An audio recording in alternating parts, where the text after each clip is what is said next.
और इस समय की बड़ी खबर आपको बता दें, दिल्ली में धमाके के बाद का सीसीटीवी फुटेज सामने आया है। सीसीटीवी में धमाके के बाद भगदड़ दिखाई दे रही है।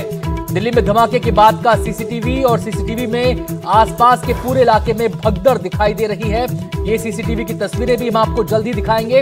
उसकी एक झलक हमने आपको दिखाई थी, छोटा सा हिस्सा, लेकिन जल्द ये तस्वीर हम आपको एनडीटीवी पर सबसे पहले दिखाने जा रहे हैं। और जैसे कि हम आपको लगातार बता रहे हैं कि इस पूरी जांच के अंदर सीसीटीवी एक महत्वपूर्ण सबूत साबित होगा, क्योंकि सीसीटीवी के जरिए कड़ियों को जोड़ने की कोशिश की जाएगी। और ये तस्वीरें हैं सीसीटीवी की धमाके के जस्ट बाद की। आप देख सकते हैं लोगों में कैसी अफरा तफरी है, कैसी भगदड़ वहां पर मच गई।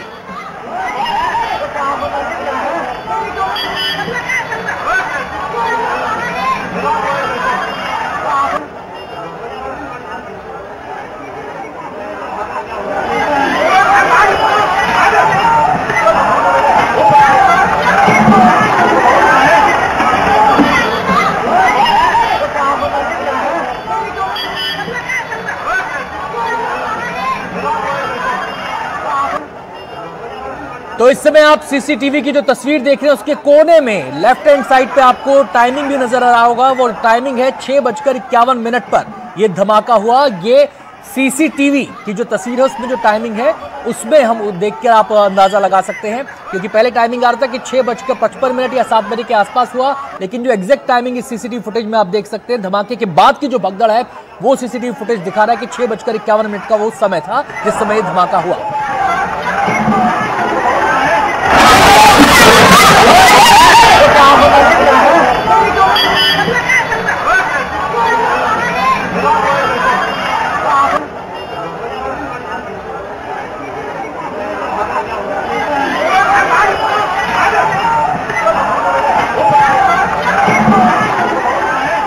तो दिल्ली धमाका जिसने पूरी दिल्ली को दहला कर रख दिया, और उसके बाद की जो तस्वीर, धमाके के जस्ट बाद की जो तस्वीर है, सबसे पहले आप एनडीटीवी इंडिया पर देख रहे हैं।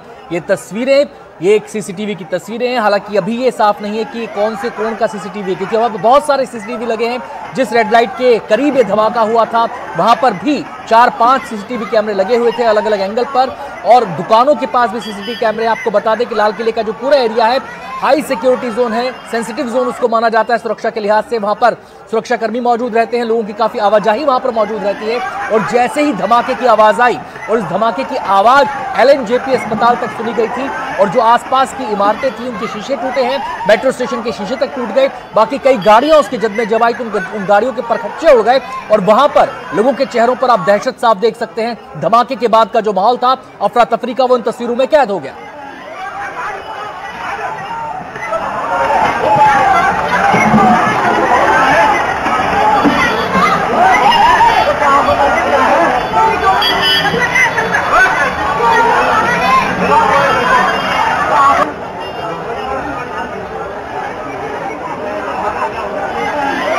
तो लोगों की भीड़ बता रही है कि उस समय वहां पर बहुत बड़ी संख्या में लोग मौजूद थे। बहुत सारे लोग ऐसे थे जो मेट्रो से ट्रेवल करके इस मेट्रो स्टेशन पर उतरे होंगे। हम रुक करेंगे, हमारे सहयोगी सोहेल लगातार हमारे साथ जुड़े हुए हैं। सोहेल, आप काफी देर से वहां पर हैं। इस समय सीसीटीवी फुटेज एक हम दिखा रहे हैं सीसीटीवी कैमरे की, 6:51 पर धमाका, उसके बाद लोगों में भगदड़ अफरा तफरी का माहौल। आप इस पूरे तस्वीर को हम जो देख रहे हैं, काफी वहां पर उस समय लोग डरे सहमे थे। जो आसपास का मंजर है उसके आधार पर आप हालात को बयां कर पाएंगे बेहतर? जी, जो तस्वीरें इस वक्त आप देख रहे हैं अनंत, अगर उस ब्लास्ट में, उस तस्वीर में अगर आप देखिए कि धमाका कितना भीषण था। मैं जहां मौजूद हूं यहां से अभी 100-200 मीटर दूरी पर जहां धमाका हुआ है, धमाका होने के बाद वो तस्वीरें तो आपको नजर आ रही, धमाका होने के बाद गाड़ी के जो परखच्चे हैं वो उड़कर यहां आसपास गिरे। न सिर्फ परखच्चे, तस्वीरें मैं दिखा नहीं सकता हूं, आपको विचलित कर सकती हैं। यहां पर लोगों के शवों के अवशेष भी पड़े हैं इधर उधर, यानी जो गाड़ी में लोग सवार थे धमाका होने के बाद उनके शव के चिथड़े उड़े और वो दूर दूर तक जाकर गिरे। जो इंजर्ड हैं, जो भर्ती हैं, जो घायल भी हैं, उनके बारे में मैं आपको बताऊं, उसमें इस तरह के लोग हैं, बहुत से इंजर्ड जिनके छर्रे और कंक्रीट हैं, और साथ ही साथ बहुत से लोगों की आंतें बाहर आ गई जिनका इलाज हो रहा है। बहुत से लोग उसमें गंभीर, संजीदा रूप से भी गंभीर है। जो तस्वीरें आप देख रहे हैं, अगर आप देखिए सीसीटीवी कैमरा लगा है जो मैंने शुरू में दिखाया, ये हाई रेजोल्यूशन कैमरा है। ये लगभग 6-7 कैमरे यहां लगे हुए, ये रात को भी कैप्चर करते हैं, साथ ही साथ ये 300 मीटर दूरी तक इन कैमरों से रिकॉर्डिंग हो सकती है। और इसी तरह के मैंने शुरू में दिखाया था, इसी तरह के उस रेड लाइट पर भी यही कैमरे लगे। संभव जो तस्वीर अगर आप देख रहे हैं, अगर मोबाइल की नहीं है, इसी सीसीटीवी कैमरे की है, तो वहां भी आधा दर्जन सीसीटीवी कैमरे लगे हुए। इधर देखिए मेरे लेफ्ट साइड में, यहां भी आपको सीसीटीवी कैमरा नजर आएगा। और ये जो कैमरा है जो वहां लगे हुए, ये 360 डिग्री मूव भी करते हैं, साथ ही साथ रात में भी रिकॉर्डिंग करते हैं। 300 मीटर दूर तक इन कैमरों में रिकॉर्ड हो सकता है। तो और गाड़ी ठीक रेड लाइट के पास धमाका हुई है, इसका मतलब ये कि गाड़ी में जो लोग सवार थे उन सब की रिकॉर्डिंग इस कैमरा में होगी, जिसको इन्वेस्टिगेटिंग एजेंसी आगे जांच के लिए इस्तेमाल करेंगी। कौन कौन गाड़ी में बैठा था, जिस शख्स तारिक का नाम लिया जा रहा है पुलवामा से, क्या वो गाड़ी में था? क्योंकि धमाका इतना भीषण था कि कोई भी शख्स जो गाड़ी में था वो नहीं बचा है। और जो जानकार, जो चश्मदीद यहां मौजूद थे, जिन्होंने आने के बाद देखा तो शव की हालत ऐसी थी कि उन्हें उठाया नहीं जा सकता था, उन्हें समेट कर पॉलीथीन में रखा गया, उसके बाद उन्हें यहां से ले जाया गया। जो घायल थे वो भी शत विशत स्थिति में थे, उन्हें भी अस्पताल पहुंचाया गया। 1 दर्जन से ज्यादा यहाँ एम्बुलेंसेज मौजूद थी। तो जो तस्वीरें आप देख रहे हैं वो बता रहा है कि धमाका कितना भीषण था। यहाँ मंजर सोचिए क्या रहा होगा उस वक्त, जिस वक्त ब्लास्ट हुआ, आसपास के लोग दहशत में थे। और वक्त सोचिए जो आप बता रहे हैं, सीसीटीवी का वक्त है 6:51। आप खुद इस इलाके में आए, जो दिल्ली में नहीं रहते वो भी जानते हैं कि लाल किला और आसपास चांदनी चौक का इलाका कितना घना है, आबादी वाला लिहाज से भी, और यहाँ से ट्रैफिक भी कितना ज्यादा जाता है। ये नॉर्थ को जाने वाला रास्ता है, उसके बाद ये रास्ता साउथ को जाता है। यहाँ से पार्लियामेंट नजदीक है, यहाँ से प्रधानमंत्री आवास नजदीक है। ये सारे रास्ते जो है बड़े वीवीआईपी इलाकों की तरफ जाते हैं। और बहुत ज्यादा उस वक्त ट्रैफिक था 6:51 के वक्त, जिस वक्त ये धमाका हुआ। यही वजह है कि न सिर्फ जो अगर तस्वीर आप सीसीटीवी की दिखा रहे हैं वो गाड़ी तबाह हुई, उसके आसपास की 6 से 7 गाड़ियां इसकी चपेट में आई हैं।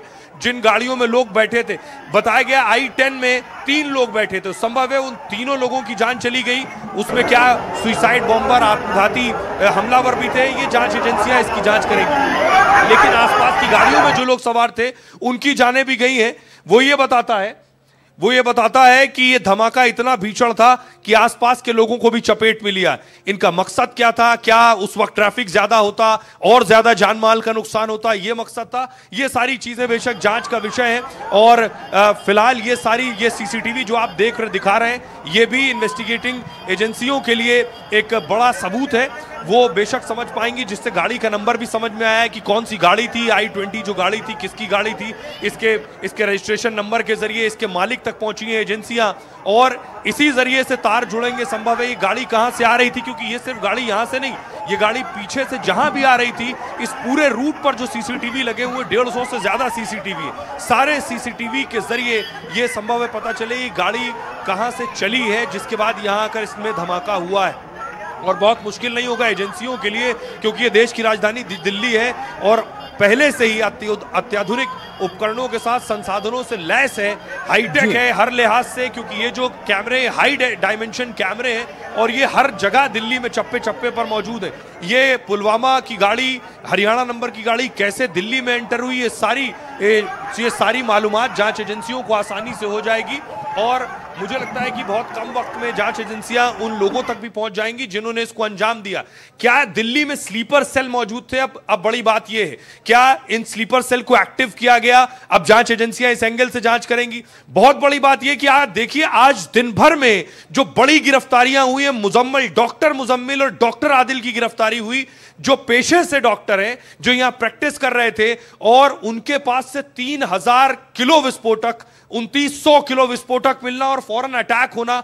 क्या ये सब जुड़ा हुआ है आपस में? क्या डाइवर्ट करने के लिए अटैक हुआ? क्या कोई बड़ी साजिश की तैयारी हो रही थी? ये जो 3000 किलो विस्फोटक मिला है, इससे कोई बहुत बड़ी तबाही की कोशिश थी। सोचिए, जो ये विस्फोटक है 2900 किलो, इससे सैकड़ों जाने जा सकती थी। कोई बड़ा काम को अंजाम, किसी बड़ी साजिश को अंजाम देने की कोशिश में जैश ए मोहम्मद या कोई दूसरा संगठन था, क्योंकि मुजम्मिल के तार जैश से जुड़े। क्या इसमें भी जैश का हाथ था? यह भी इन्वेस्टिगेटिंग एजेंसी, जांच एजेंसियां पता लगाएंगी। अब सवाल यह है कि अगर इसमें किसी टेररिस्ट ऑर्गेनाइजेशन का हाथ था, तो फिर जो विस्फोटक पकड़ा गया उससे कोई और बड़ी साजिश होने वाली थी, जिसका शायद हम लोग अंदाजा भी नहीं लगा सकते, सोच भी नहीं सकते। क्योंकि मुझे याद नहीं इससे पहले कब 2900 किलो विस्फोटक देश की राजधानी दिल्ली से लगे फरीदाबाद या आसपास के इलाके से बरामद हुआ हो। यानी क्या बहुत से स्लीपर सेल हैं मौजूद जिन्हें एक्टिव किया जा रहा है? उसमें से एक आज ये दिल्ली में देखने को मिला है, इसीलिए एजेंसियों ने अलग अलग राज्यों को अलर्ट कर दिया है। दिल्ली, मुंबई, उत्तर प्रदेश, ये जो दिल्ली से सटे हुए राज्य हैं जो मैंने आपको बताया, यहां से हरियाणा का बॉर्डर मिलता है, राजस्थान का बॉर्डर मिलता है, यूपी का बॉर्डर मिलता है, इन सब को सील कर दिया गया। कहीं ये मुजम्मिल की गिरफ्तारी से इसका लिंक तो नहीं है? मुझे लगता है जांच एजेंसियां इस एंगल से भी इसे जांच कर रही हैं।